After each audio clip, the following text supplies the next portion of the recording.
never thought house sitting could turn into something out of a horror movie.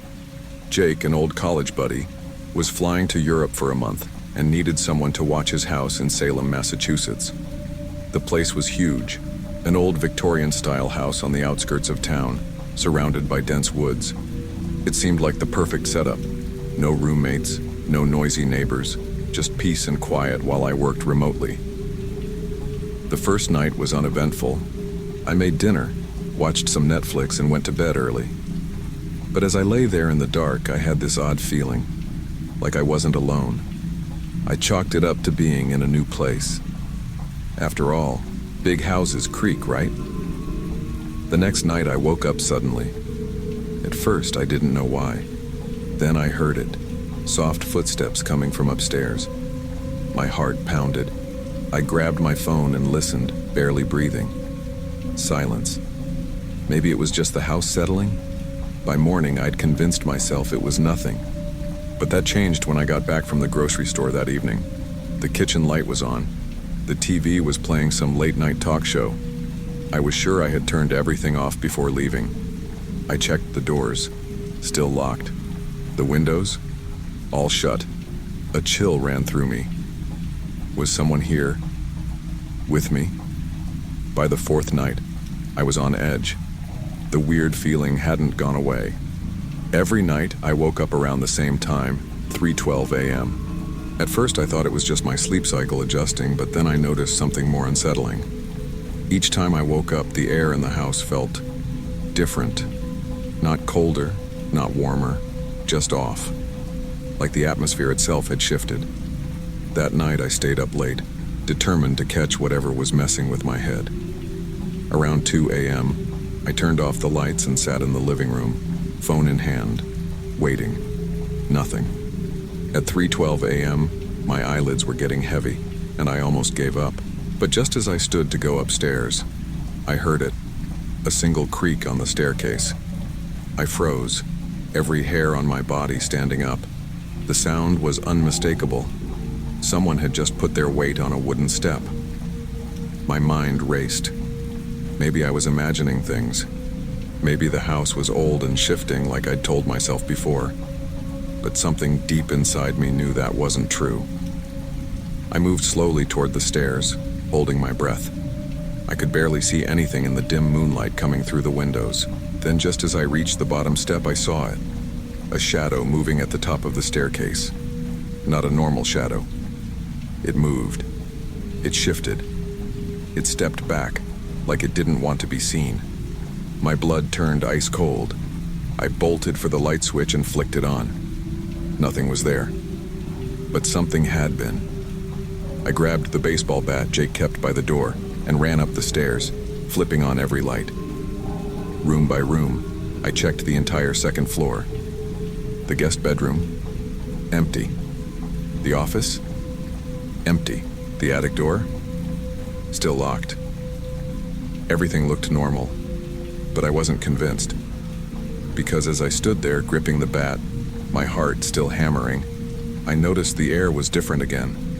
The house had gone completely still. Too still. Like someone was waiting. By morning, I knew I had to search the entire house. I wasn't just being paranoid. Things were happening. I started with the second floor, going through every closet, every drawer, every cabinet. I checked under the beds behind the shower curtains. Nothing. Then I moved downstairs, double-checking the kitchen, the living room, the laundry room. Still, nothing. That left only one place. The basement. I hesitated at the door. Jake had warned me that the basement was creepy, said he barely went down there himself.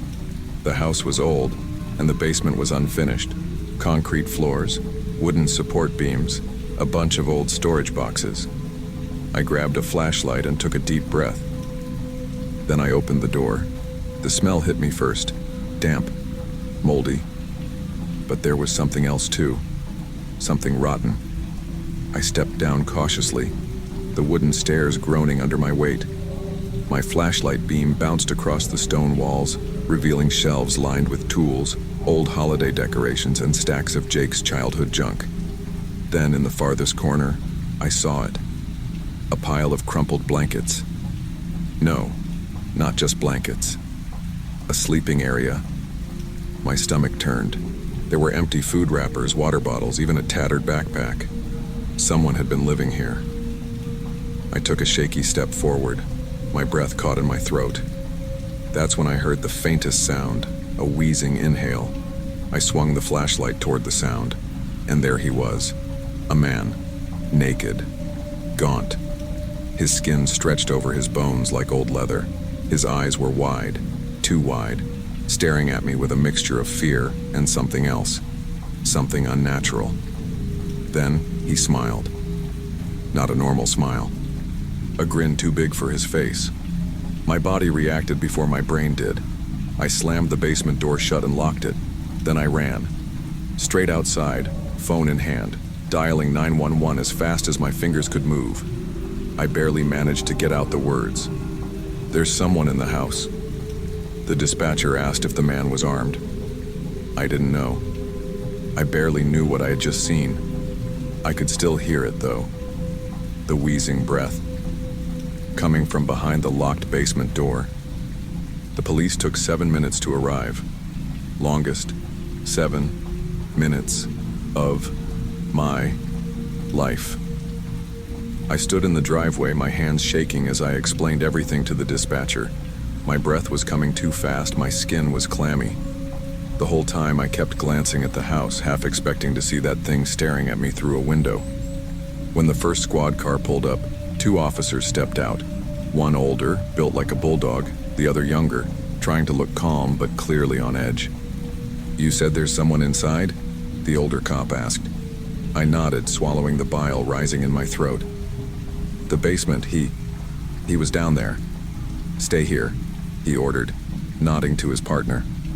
They moved toward the house, hands on their weapons, one of them flicking on a flashlight as they stepped inside. I stood frozen, listening. At first there was nothing. Then, thudding footsteps, muffled voices, a loud bang, and then, screaming. Not from the cops, from him. A raw, inhuman screech echoed from the basement, long, strangled, like something was being torn apart. Both officers rushed downstairs, their radios crackling with frantic updates. My heart pounded against my ribs. Was he fighting them? Running? Was he even human? Minutes passed. The screaming stopped. Then came the voices again, low, urgent. The officers reappeared, dragging him up the basement steps. Only now he wasn't screaming. He wasn't even moving. The thing that had grinned at me in the dark hung limply between them, his bony limbs twisted unnaturally, his face slack. For a second I thought he was dead. But then he twitched. His fingers flexed, his jaw shifted, and he smiled again. The younger cop flinched. "Jesus Christ. Get him in the damn car," the older one barked. They hauled him outside, forcing his fragile-looking frame into the back of the squad car. He didn't resist, didn't say a word. Just sat there, naked, eyes locked on me through the glass, still grinning. By the time they got him secured, 2 more squad cars had arrived, along with an unmarked detective's vehicle. I was wrapped in a blanket, still shaking as I answered their questions. "How long have you been staying here?" "5 days. "And you never saw him before tonight?" "No," I said, my voice hoarse. "But I hesitated, my stomach twisting. "I think he was here the whole time." That made them pause. I told them about the lights, the TV, the noises at night, how I woke up feeling like something was off. The detective, a tall woman with sharp eyes, exchanged a glance with the older cop. Then she asked something that made my blood turn to ice. "Have you checked the security cameras?" I blinked. "Jake's cameras?" She nodded. "Your friend has a full system, motion detectors, night vision. If he's been here longer than a day, we'll see it." A cold sweat broke out on my neck. I had completely forgotten about them. Jake had mentioned them in passing, but I hadn't bothered checking. One of the officers grabbed Jake's tablet from the living room and pulled up the footage. And that's when my world tilted. The screen showed the past 5 nights, fast-forwarded at first, just blurs of me moving through the house. But then the cop slowed it down, paused.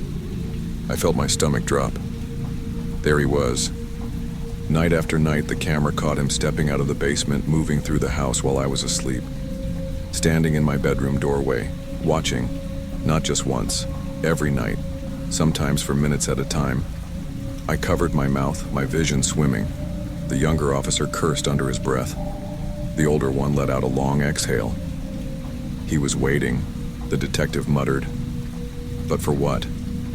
None of them had an answer. Neither did I. They held him overnight. I didn't sleep. Couldn't. The next morning I got a call from the detective. "You might want to sit down," she said. I already was. "We ran his prints," she continued. "We expected him to be some drifter, a squatter. But Ryan, he's been missing for 7 years." My throat closed. "What?"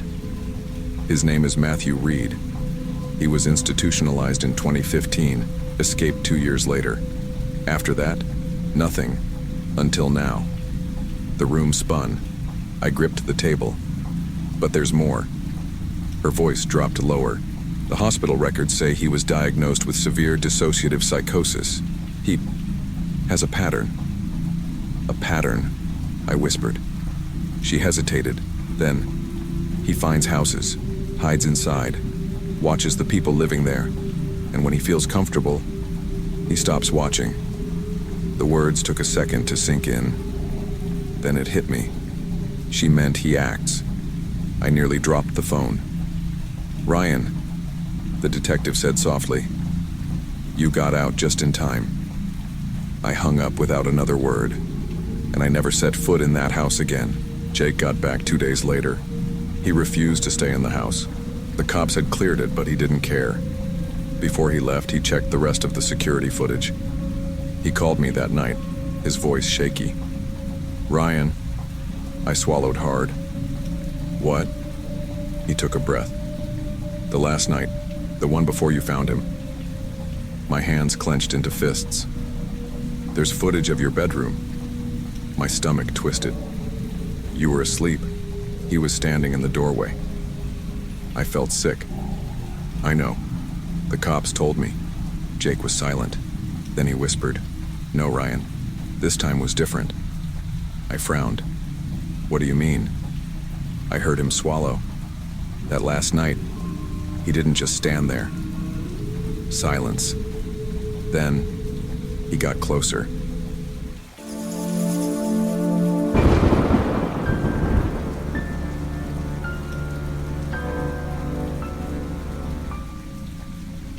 When Derek Vaughn agreed to house sit for his neighbor Greg Thompson, he expected nothing more than a quiet weekend. He had done it before, feeding Duke, Greg's loyal Labrador, watering the plants, and making sure everything was in order. Greg was leaving for a conference in New York and would be back by Monday. The house, a large 3-story home in Queen Anne, Seattle, had always given Derek an eerie feeling. Maybe it was the way the old wooden floors creaked underfoot, or how the wind whistled through the attic vents late at night. But he brushed it off. He was doing his neighbor a favor, and besides, the pay was decent. That night, after locking all the doors and double-checking the windows, Derek fed Duke and settled into the guest bedroom upstairs. He lay in bed, scrolling through his phone, the dim glow of the screen illuminating the room. Outside, the rain pattered lightly against the windows. Everything was peaceful. Until he heard it. A heavy dragging sound echoed from downstairs. At first he thought it was Duke moving around, but when he turned his head, the dog was curled up fast asleep at the foot of the bed. His stomach tightened. That noise hadn't come from the dog. Derek held his breath, listening. The dragging sound had stopped, replaced by silence so thick it pressed against his ears. Maybe he had imagined it. Maybe the house was just settling. But then a soft creak, a deliberate shift of weight on the wooden floor, came from below. His pulse quickened. He slid out of bed as quietly as possible, careful not to wake Duke. As he reached the doorway, he hesitated. Part of him wanted to lock the bedroom door and pretend he had never heard anything. But another part of him, the stubborn, rational part, knew he couldn't ignore it. Step by step, he crept down the hallway and peered down the staircase. The living room was dark, but something felt off. That's when he saw it. The kitchen window, which he had closed and locked earlier, was now slightly ajar, swaying faintly with the wind. A lump formed in his throat. Just as he reached out to shut it, a deep voice behind him whispered, "You shouldn't have come downstairs." His blood turned to ice. Derek froze. The voice had come from behind him, close enough that he could feel the air shift. His breath hitched, his muscles locked. Slowly, he turned his head, heart hammering against his ribs. A tall, shadowy figure stood in the dim light of the hallway, just a few feet away. The man was unnaturally thin, his face obscured by the shadows, but Derek could make out one unsettling detail: a wide grin. The stranger raised a finger to his lips, a silent warning. Then in a low, raspy voice he said, "Open the front door." Derek's mind raced. His phone was upstairs. Running wasn't an option. The man was blocking his path. And Duke was still in the bedroom. The intruder took a slow step forward. "Do it." Derek's hands trembled as he reached for the lock. His mind screamed at him to resist, to fight back. But something about the man's calm, deliberate demeanor terrified him to his core. As soon as the door clicked open, the man whispered, "Go upstairs." Derek obeyed. He backed away from the door, eyes locked on the figure. The moment he turned, he bolted up the stairs, his pulse pounding in his ears. He slammed the bedroom door shut, locking it. Duke stirred, sensing the panic, his ears perking up. Grabbing his phone from the nightstand, Derek's fingers fumbled as he dialed 911. No signal. His stomach twisted. That didn't make sense. He had full bars earlier. Outside the bedroom, the floorboards creaked. Derek held his breath. The house was old. It creaked all the time. But this was different. These footsteps were deliberate. Then, silence. For a moment, he thought the man was gone. But then he noticed something else. The closet door was slightly open. Derek swore it had been closed when he went to bed. His skin prickled. He inched toward it, hands shaking, and pulled the door open. Inside, there were no clothes, no storage boxes, just an empty crawl space, and a small, filthy mattress on the floor. Scattered around it were crumpled food wrappers, a tattered blanket, and, worst of all, several Polaroid pictures pinned to the wooden walls. Pictures of the house, pictures of Greg, and pictures of Derek taken from outside the window. His breath caught in his throat. This wasn't just a break-in. The intruder had been living here. Derek's stomach churned as he stared at the hidden space. The realization hit him like a freight train. This wasn't just some random break-in. Whoever this man was, he had been watching them for weeks, maybe months. And worse, he had been living inside the house. A floorboard creaked just outside the door. Derek barely had time to react before the bedroom doorknob twisted, locked. Then, bang. The door shuddered as the intruder slammed his weight against it. Duke leapt up, barking furiously. Derek stumbled back, thinking fast. His only exit was the window. Heart pounding, he threw it open and climbed onto the small overhang above the garage. The rain made everything slick. The moment his feet hit the slanted roof, he slipped, catching himself just in time. Behind him, the bedroom door splintered open. Derek jumped. The impact rattled his bones, but he forced himself to his feet and ran, sprinting barefoot down the driveway as fast as his legs could carry him. He barely registered the cold pavement under his feet. He didn't look back. He didn't dare. Only when he reached the neighbor's house and pounded on the door did he risk glancing over his shoulder. The house was dark, the front door still wide open. But the intruder? Gone. The police arrived within minutes, sirens cutting through the heavy night air. Derek explained everything as best as he could, his voice shaking. When the officers entered the house, they searched every room, the attic and the basement. They found no one. There was no sign of forced entry. And yet, when they reached the hidden crawl space in the closet, they found it exactly as Derek had left it. The mattress, the food wrappers, and the photos pinned to the wall. One officer took a closer look. There was something new. A single Polaroid, pinned right in the center. Derek felt his blood turn to ice as he stared at it. It was a photo of him. From tonight, taken from inside the house. The next morning, Greg returned, looking disturbed but not entirely surprised. "I didn't tell you before because I thought it was some sick prank," he admitted. "For the past few weeks, I've been finding weird things. Doors unlocked that I swore I locked. Food missing. My TV turning on by itself. I started thinking I was just losing my mind." The police continued their investigation, but the intruder was never found. Nothing was stolen. No fingerprints. No evidence of who he was or where he had gone. Derek moved out of his apartment a week later. He couldn't shake the feeling that someone was still watching him. One night, as he was packing, his phone buzzed with a text from an unknown number. One sentence. "You left too soon. I wasn't done yet." Derek's stomach dropped. Slowly, he turned toward his bedroom window, and in the darkness, he saw the faint outline of someone standing across the street, watching, waiting.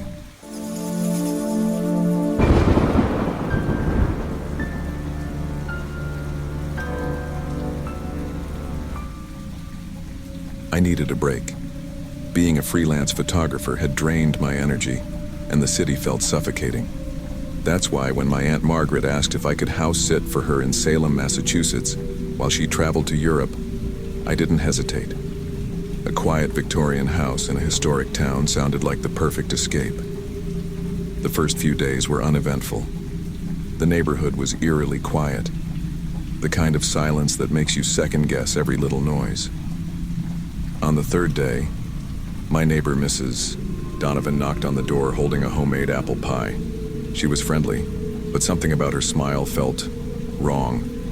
She asked too many questions: how long I'd be staying, if anyone would be visiting, if I had met Mr. Whitaker, the elderly man living down the street. I hadn't.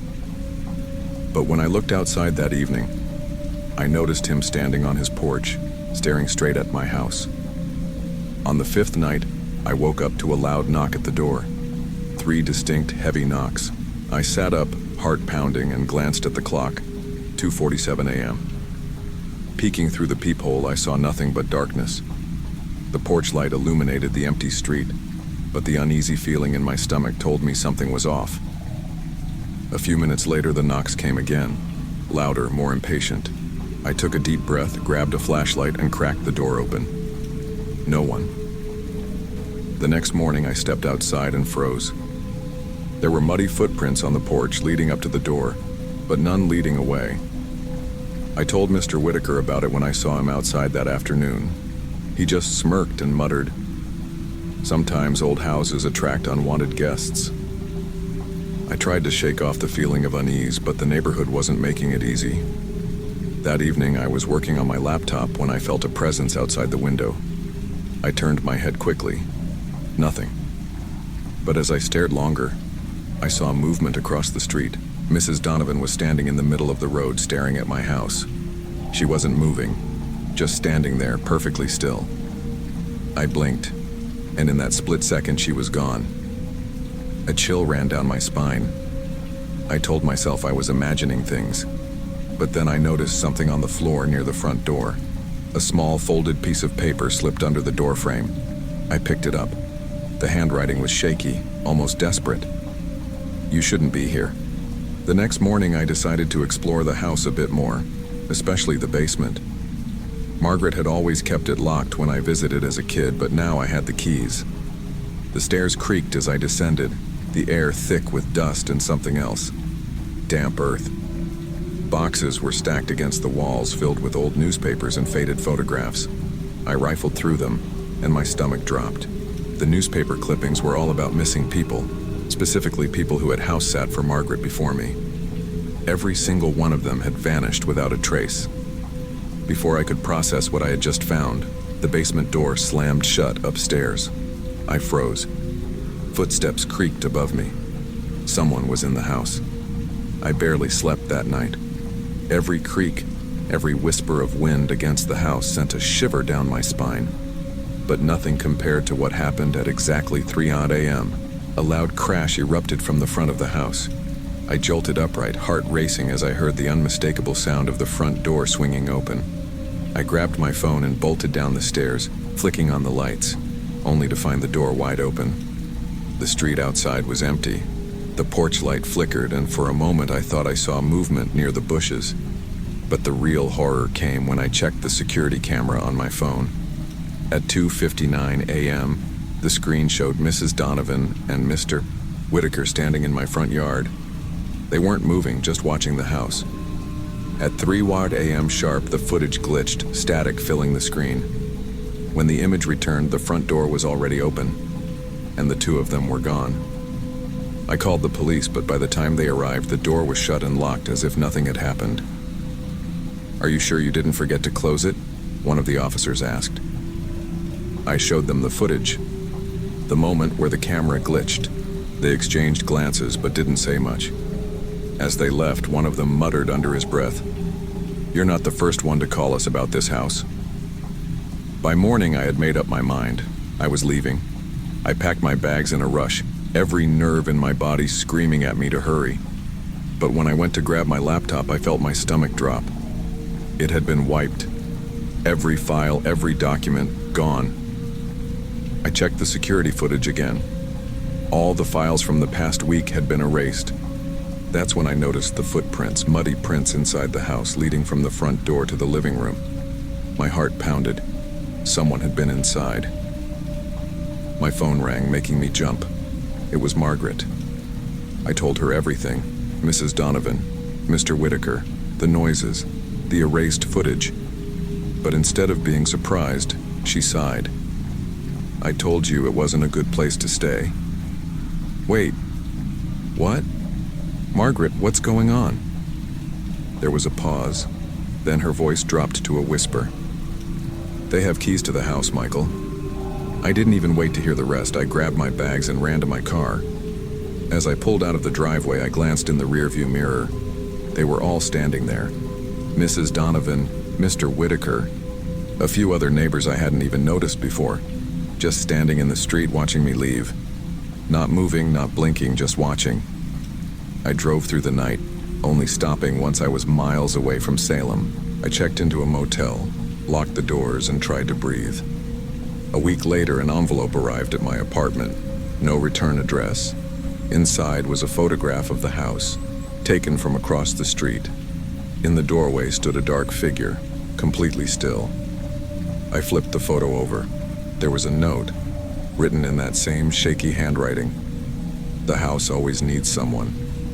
I deleted all the pictures I had taken in Salem. I blocked my aunt's number.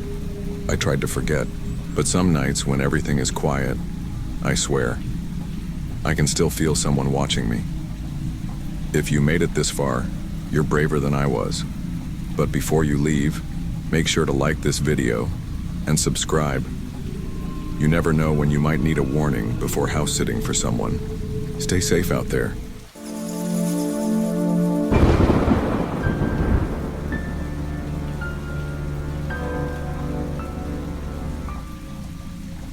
I should have said no. It was just a simple favor. Watch my neighbor's house while she was out of town. Nothing complicated. But if I had known what would happen, I would have never agreed. Evelyn Dawson, my neighbor, was flying to New York for a week. She asked me to stay at her place, water the plants, and keep an eye on things. I said yes without hesitation. She was a sweet old lady, and her house was just across the street from mine in a quiet neighborhood in Seattle. I didn't see the harm. The first night was uneventful. I locked up, fed her cat, and settled in. Around midnight, though, the landline rang. It startled me. I hadn't even thought about the fact that she still had a home phone. I figured it was a wrong number, but when I picked up, there was nothing, just silence. I said hello, no response. After a few seconds, the line went dead. I shrugged it off. Wrong number, maybe a glitch, whatever. But the next night, it happened again. Midnight. The phone rang, and I picked up. This time I heard something. A whisper. faint, almost unintelligible. I couldn't make out any words, but it sent a chill down my spine. "Hello?" I asked. The whispering stopped. Then, click. The line cut off. I put the phone down, my heart racing a little. Maybe a prank call, some automated scam. I tried to brush it off, but the uneasy feeling stuck with me. Then it happened again the next night, and the next. Each time the whispers got a little louder. Never words, just a low, breathy sound, like someone was right against the receiver, breathing into it. I checked the caller ID. Nothing. Blocked number. By the fourth night, I started double-checking the locks on the doors and windows before bed. I couldn't explain it, but something about those calls felt wrong. Then, on the fifth night, I picked up the phone, expecting the same eerie silence or whispers.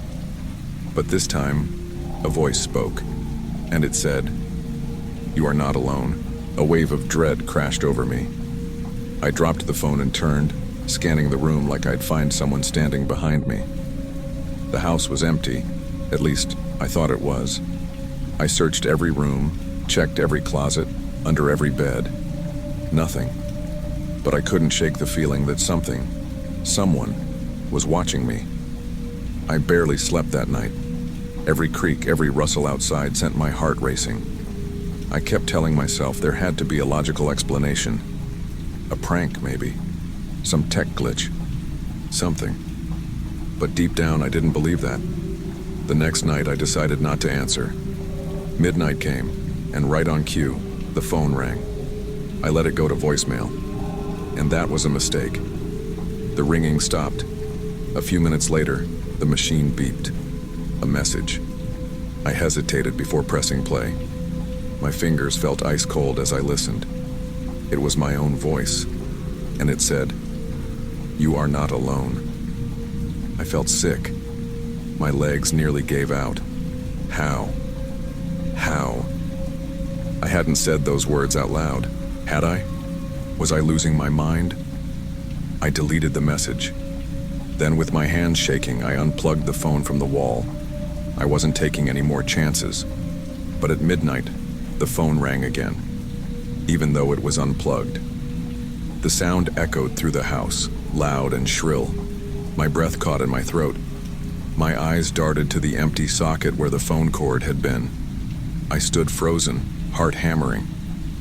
Then something even worse happened. A soft creak, not from the phone, from upstairs. Someone or something was in the house. I couldn't move. My feet felt like they were glued to the floor, my pulse thudding so loud I could barely hear anything else. Then, another creak. It came from the upstairs hallway. I swallowed hard and reached for the nearest object, a fireplace poker Evelyn kept by the mantel. My hands were trembling as I gripped it, inching toward the staircase. I had locked the doors. I had checked the windows. No one should be here. But someone was. I took a deep breath and started climbing the stairs, one slow step at a time. The floorboards groaned beneath me. I could hear my own heartbeat pounding in my ears. As I reached the top, I noticed something strange. The guest bedroom door was open. I was sure it had been closed before. I pushed it open all the way, raising the poker, ready for anything. The room was empty, but then the closet door creaked. I turned so fast I nearly lost my balance. The closet door was slightly ajar, just enough to show darkness inside. I stepped forward, my hand shaking as I reached for the handle. My breath felt trapped in my throat.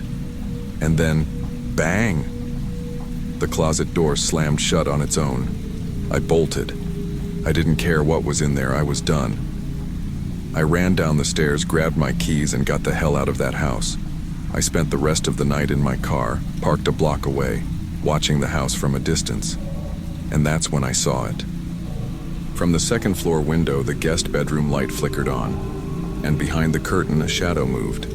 I had been in that room just minutes ago. I knew no one was there, at least, no one I could see. The next morning, I forced myself to go back inside. Evelyn would be home soon, and I needed to figure out what the hell was going on. I checked the house from top to bottom in daylight. Nothing was out of place. No signs of forced entry. The phone was still unplugged. I called the phone company trying to find an explanation, and that's when they told me something that made my blood run cold. The landline had been disconnected 2 years ago. I felt dizzy. "That's impossible," I said. "I've been getting calls all week." But they insisted. The number hadn't been in service since Evelyn's husband passed away. I stared at the unplugged phone. My skin crawled. I hadn't been getting calls. I had been answering something else. I sat there staring at the unplugged phone, my stomach in knots. I could still hear the ringing in my head, the whispers, the voice, my voice. I needed answers. Evelyn arrived that afternoon, cheerful as ever. I wanted to pretend everything was fine, just hand her keys and leave. But I couldn't. I had to know. "Evelyn," I said, my voice dry. Did anything strange ever happen here?" Her smile faltered, just for a second. "Strange?" "The phone," I said. "The calls. Someone kept calling, but the line's been dead for 2 years. Her face didn't change, she just sighed as if I had just asked about the weather. "This house has a way of holding on to things," she finally said. "Memories. Echoes." I felt my skin prickle. Echoes of what? Evelyn just smiled, patted my shoulder and said, "Thank you for watching the house, dear." That was it. No explanation, no denial, just that. I didn't ask anything else. I didn't want to know. As I walked out the door, I made a promise to myself. I would never step foot in that house again. But before I reached my car, I heard something that made my blood freeze. From inside the house, the landline phone, the one that wasn't connected, started ringing. If you made it this far, don't forget to subscribe and leave a like. Who knows? Maybe next time the call will be for you.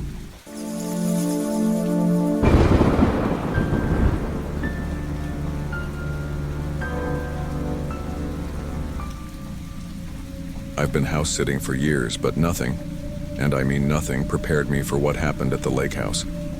The job seemed simple enough. A retired couple, Mr. and Mrs. Whitmore, had booked a 2-week trip to Europe and needed someone to take care of their property in Tahoe City, California. It was a beautiful place, isolated, right by Lake Tahoe. They gave me a full tour before leaving. The massive living room, the fully stocked kitchen, the sunroom with a view of the water. The house had this cozy, lived-in feel, but there was one thing that felt off. As they handed me the keys, Mrs. Whitmore hesitated. "At night you might hear some noises upstairs," she said. Her voice was casual, but her eyes weren't. "If you do, just ignore them." I laughed, thinking it was a joke. "Mice in the attic?" Her husband quickly shook his head. "No attic," he muttered, grabbing their luggage. That was the first red flag. That night, the house was quiet, at first. I locked the doors, turned off the lights, and settled into the guest room. Around 11 p.m., I heard it. A faint creak from upstairs. I ignored it. Probably the house settling. Then another noise, like soft, hesitant footsteps. I grabbed my phone and turned on the flashlight. As I walked into the hallway, the motion sensor light near the staircase flickered on. I held my breath, staring at the stairs. Nothing was there. I was about to turn back when I noticed something outside. In the backyard, the small wooden swing by the lake was moving, back and forth, slowly. There was no wind. I told myself it was my imagination. I locked the back door, double-checked the windows, and went to bed. But sleep didn't come easy. The next night, the noises got worse. This time I heard furniture moving, like something was being dragged across the floor upstairs. Then the barking started. I was also watching over the neighbor's golden retriever, Charlie, while they were away. Normally he was calm, but now he was whining, pacing in circles near the staircase, ears flat against his head. Then, out of nowhere, he bolted under the dining table, shaking. That's when I heard it. A thud. A loud, unmistakable sound. Like something heavy falling onto the floor upstairs. I wasn't going to ignore it this time. Grabbing the heaviest flashlight I could find, I headed for the stairs. I had no idea what I was walking into. I climbed the stairs slowly, my grip tightening around the flashlight. The air felt thicker up there, like the temperature had dropped a few degrees. At the top, the hallway stretched out in both directions. There were only 3 doors, a guest bedroom, a bathroom, and one at the very end, closed. The noises had come from there. I hesitated before reaching for the handle. My mind was racing, trying to rationalize. Maybe the window was open and the wind had knocked something over. Maybe a raccoon had gotten inside. But when I opened the door, my stomach dropped. It was a child's bedroom. I hadn't seen this room when the Whitmores gave me a tour. The air smelled stale, like it hadn't been touched in years. The walls were a soft blue, lined with shelves of old books and stuffed animals. A rocking chair faced the window, slightly turned. The worst part? A single handprint, small and damp, was pressed against the far wall. My brain refused to process it. I stumbled back, slamming the door shut and rushing downstairs. Charlie was still under the table, shaking. I sat on the couch, gripping my phone, unsure of what to do. That's when I got a notification from the security cameras. A motion alert from inside the house. My breath caught as I tapped the app. The camera feed opened, showing the hallway upstairs. At first, nothing. Then, the doorknob of the child's room twisted. I turned off the app and locked myself in the guest room. I barely slept. The next morning, I did some digging. I found an old newspaper article about the Whitmore's son, Daniel. He had drowned in Lake Tahoe when he was 10. They never moved away, never changed his room. Everything clicked. The damp handprint, the noises, the swing moving by itself. I told myself I'd finish the job, stay until the Whitmores got back. But that night, things escalated. Around 11 p.m., I heard a whisper, a child's whisper, right outside my bedroom door. I couldn't make out the words, but it sounded like a name. I grabbed my phone, turned on the flashlight, and pressed record. Slowly, I reached for the doorknob and pulled it open. Nothing. But then, footsteps. Light, quick footsteps, running down the hall toward the stairs. I didn't chase them. I didn't want to see what I was following. But I should have left right then, because the worst was yet to come. I told myself I'd make it through one last night. I locked every door, turned on every light, and even poured myself a drink to calm my nerves. Around 10:30 p.m., I decided to sit by the pool. It overlooked the lake, and for the first time, the water looked wrong. It was perfectly still. Not a ripple, not even from the breeze. Charlie sat beside me, his ears pinned back. He refused to go near the edge. Then I felt it. Something brushed against my leg, under the water. I shot up, heart pounding. My mind raced. Maybe it was just my imagination. Maybe I had kicked something. But when I turned to climb out, I froze. Right next to my hands, pressed into the wet concrete, were 2 small handprints. I stared at them, dripping, my breath coming fast. Then, the water moved. Not a splash, not a ripple. It shifted, as if something had just surfaced. That was enough for me. I bolted inside, locking the door behind me. My hands were shaking so badly I could barely grab my phone.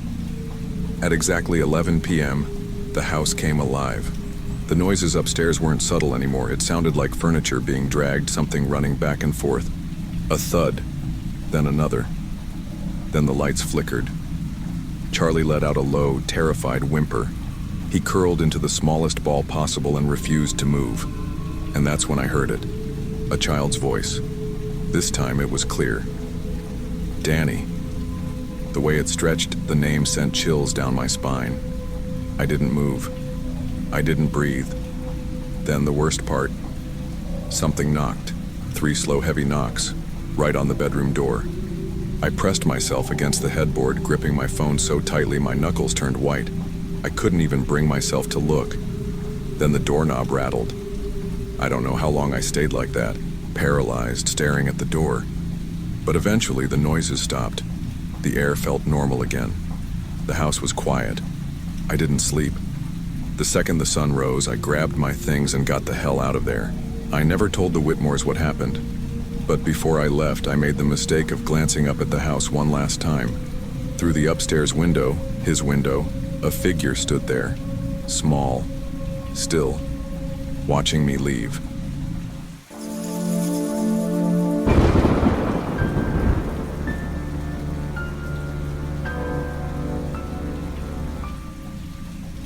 I never should have taken that house-sitting job. It seemed like an easy gig.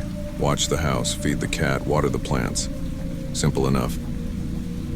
The Donovans, an older couple who were longtime friends of my mom, were heading to Alaska for 2 weeks. Their place was tucked deep in the Catskill Mountains, surrounded by dense forest, the nearest neighbor almost a mile away. "Just make yourself at home, Caleb," Mrs. Donovan had smiled, handing me the keys. "Oh, and one thing, don't bother with the basement. There's nothing down there but old junk and broken furniture." I laughed. Noted. No basement adventures. That first evening, I settled in, cooked some ramen, and threw on a movie. The place was nice, cozy, with a vintage charm. But as I was brushing my teeth before bed, I noticed something odd. The basement door, slightly open. I swore I hadn't touched it. Figuring it was just a draft, I pushed it shut and turned the lock. The door was solid, heavy. No way it should open on its own. I shrugged it off and went to bed. The next morning I walked into the hallway, and the basement door was open again. I stood there for a long moment, just staring. The door was wide open, revealing the dark stairwell leading down. I forced a chuckle. Maybe I hadn't locked it properly? Maybe the old wood shifted overnight? I grabbed the handle, pulled it shut, and locked it again. This time I made sure. The rest of the day was normal. I worked on some assignments, went for a jog, and called my mom to check in. But that night, as I was dozing off in bed, I heard something. Scratch, scratch, scratch. I bolted upright. The sound was faint, but it was coming from downstairs. I held my breath, listening. Then, a slow, dragging noise, like something heavy being pulled across the floor. My stomach clenched. I grabbed my phone, turned on the flashlight, and tiptoed down the hall. The basement door was open again. This time the lock was still latched, but the door stood wide open. A cold draft drifted up from below. I swallowed hard. There was no way I was going down there at night. I shut the door, jammed a chair against it, and forced myself to sleep. Tomorrow, I would check it out. But deep down, I wasn't sure I wanted to know what I would find. The next morning, I woke up feeling groggy. I hadn't slept well, not with that damn scratching sound playing over and over in my head. I went to the basement door, half expecting to see it open again. But the chair I had jammed against it was still in place. For once, it stayed shut. Still, I had to check. I removed the chair, took a deep breath, and pulled the door open. A rush of cold air hit me. The steps leading down were steep and creaky, and the basement smelled like damp wood and mildew. My phone flashlight cut through the darkness, revealing a low ceiling with exposed beams and old, dust-covered furniture pushed against the walls. It was exactly what you'd expect from an abandoned basement. Except for one thing. Footprints. There were footprints in the dust, clear, fresh ones. They trailed from the base of the stairs across the room and disappeared behind a pile of stacked crates. My chest tightened. I hadn't been down here before. I forced myself to move closer, heart hammering. Carefully, I nudged one of the crates aside. Nothing but more dust and cobwebs. I swallowed hard. Maybe the Donovans had been down here recently. Maybe they forgot to tell me. That had to be it. I turned back toward the stairs, trying to shake the unease creeping up my spine. But as I reached the top step, something made me freeze. A long, deep scratch ran across the wooden door, like something had tried to claw its way out. That night, I locked the basement door with a deadbolt. No way was I letting that thing open again. I tried to focus on other things, watching TV, scrolling through my phone, texting some friends, but my mind kept drifting back to the basement. What if someone had been living down there? What if they still were? I shook my head. No, it had to be a mistake. But then, around 2 a.m., I woke up to something far worse than scratching. Footsteps, slow, heavy, coming from the hallway outside my bedroom. I froze, my breath catching in my throat. Someone was inside the house. I reached for my phone, gripping it tight. The sound of my own heartbeat was deafening in my ears. Then, in the dim glow of the streetlight filtering through my window, a shadow moved just outside my door. Tall, motionless, just standing there, watching. I squeezed my eyes shut, forcing myself to stay silent. After a long moment, the shadow moved, and the footsteps creaked their way downstairs. I didn't sleep after that. I stayed curled up in bed, clutching my phone, waiting for sunrise. By morning, I had made up my mind. I was leaving that house. Morning couldn't come fast enough. As soon as the sun rose, I packed my bag, grabbed my car keys, and headed for the front door. But just as I reached for the handle, the basement door creaked open behind me. I turned slowly. The door stood wide open. Again. I was done playing this game. Clutching my phone like a lifeline, I stepped forward, flashlight trembling in my grip. If there was someone down there, I needed to know. I needed proof. I descended the stairs, my pulse hammering against my ribs. The air was colder than before, damp and stale. My light swept across the basement. Nothing had moved. The furniture, the crates, the dust-covered floor, except the footprints.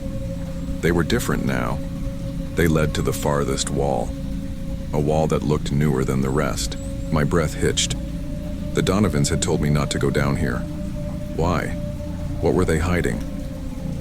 I scanned the wall with my flashlight. Then I saw it. Deep claw marks, dug into the wood. Something had been trapped behind it. I hesitated for only a second before grabbing a rusted crowbar from the corner. My hands were shaking, but I couldn't stop. I wedged the metal into a gap and pried. The wood splintered.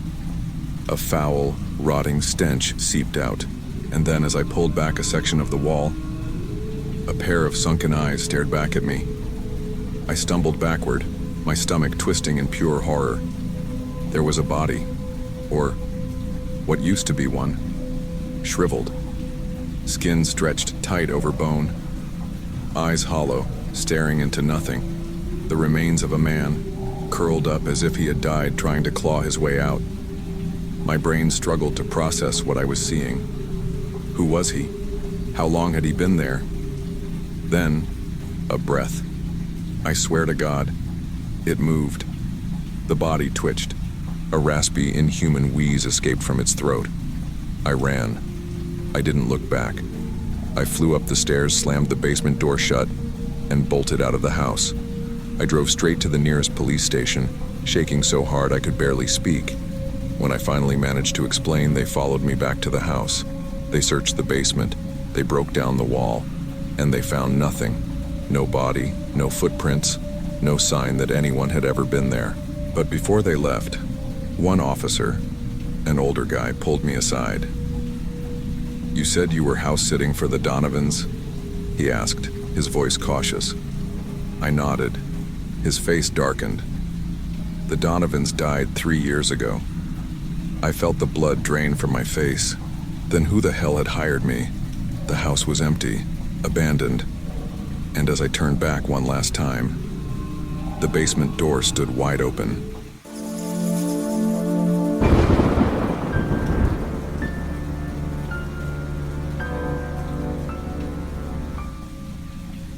I've always loved house-sitting jobs. Easy money, no real responsibilities, and usually, the houses are way nicer than any apartment I could ever afford. So when I saw a listing for a week-long house-sitting gig in Salem, Massachusetts, I jumped at the chance. The couple, Mr. and Mrs. Holloway, seemed nice, elderly, polite, and a little eccentric. Their house, though, straight out of a horror movie, a massive Victorian mansion with intricate woodwork, dimly lit hallways, and heavy velvet curtains covering nearly every window. "This house has been in our family for generations," Mrs. Holloway said, handing me the keys. "It creaks a lot, but don't worry. It's just old bones settling." She laughed, but something about her tone felt off. As they left, I wandered through the house. The place was beautiful, no doubt, but it had that eerie, lived-in but not really lived-in feeling. You know what I mean? Like the house was still occupied by someone long gone. The first night was uneventful. Well, mostly. Around midnight, as I was getting ready for bed, I got this weird feeling, like I was being watched. I glanced at the window across the hall. The velvet curtains were slightly open, and there was something there. A reflection. It was brief, almost too fast for my brain to register. An elderly woman, sitting in the armchair near the window, staring at me. But when I turned around, nothing. The chair was empty.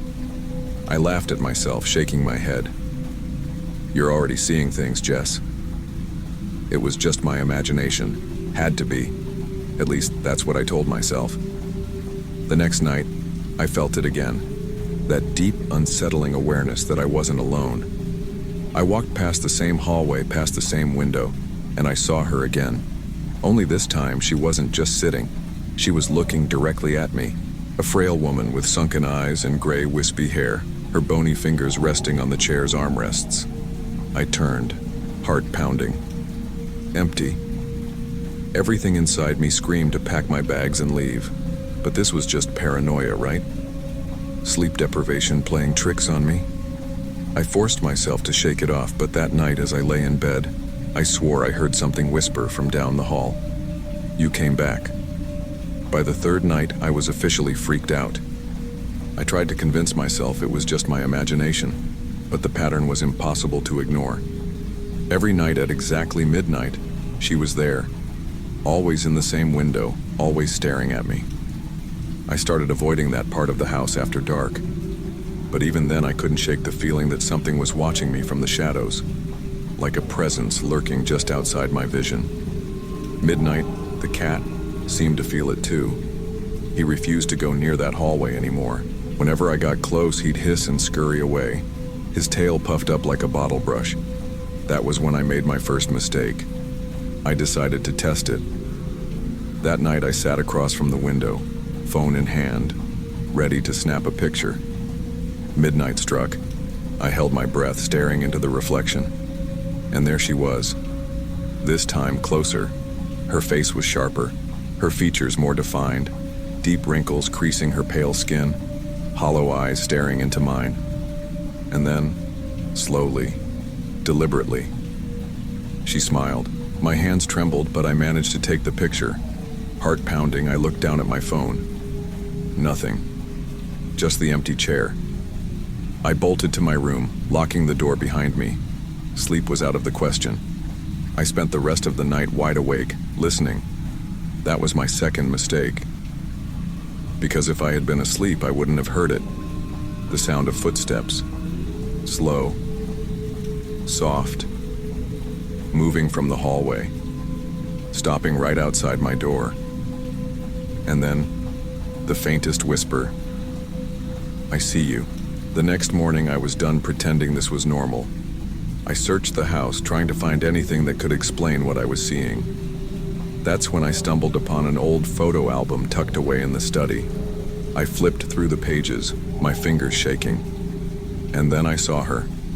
A black and white photo of an elderly woman sitting in the exact same chair by the window. Her face was familiar. Too familiar. The caption beneath it read, "Margaret Holloway, 1901-1993. My stomach dropped. She had died 30 years ago. I slammed the album shut, trying to steady my breathing. This wasn't my imagination. This wasn't stress or exhaustion. I was seeing someone who wasn't supposed to be here. And if that was true, what did she want? I needed answers. That afternoon, I called Mr. and Mrs. Holloway, trying to keep my voice steady. "Hey, I was just wondering, who was Margaret Holloway?" Silence. Then, Mrs. Holloway chuckled, like I had brought up an old family joke. "Oh dear, you must have seen her." I gripped my phone tighter. "What do you mean?" "My grandmother. she said casually. She used to sit by that window every night watching the street. Never missed a night in 50 years. A cold knot tightened in my stomach. But she's gone, right? Oh, yes. She passed away in that very chair. Peacefully, I believe. But don't worry, dear. If you saw her, it just means she likes you. The call ended, and I stood there, frozen. My breath came out in short, uneven gasps. She likes me? No. No, this wasn't okay. I wasn't staying another night. I started packing, shoving clothes into my bag, throwing my charger and toiletries on top. Midnight watched from the bed, tail twitching. He knew something was wrong too. But then I hesitated. The window. I had avoided it all day, refusing to look at it in daylight. But now, with the sun setting, I felt a strange pull. One last glance, just to be sure. Slowly I turned. The curtains were closed, but I knew. If I opened them, she would be there. I shouldn't have done it. But my hand moved on its own, grabbing the heavy velvet fabric and pulling it aside. And there she was. Not in the reflection, not in the chair. She was standing right behind me. I felt my entire body seize up. I couldn't breathe, couldn't move. Her lips stretched into a wide, unnatural smile. Too wide. And then, the lights went out. I don't remember what happened next. When I came to, it was morning. I was lying on the floor of my bedroom, my suitcase half-packed beside me. Midnight was curled against my chest, his tiny body shaking. The curtains in the hallway were closed. The chair by the window was empty. I left without looking back. Later, I got a text from Mrs. Holloway. Hope everything went well. You're welcome back anytime. Margaret seems to have taken a liking to you. I blocked the number. I don't know what I saw that night. I don't want to know. But I still dream about her sometimes, and in those dreams, she's still watching.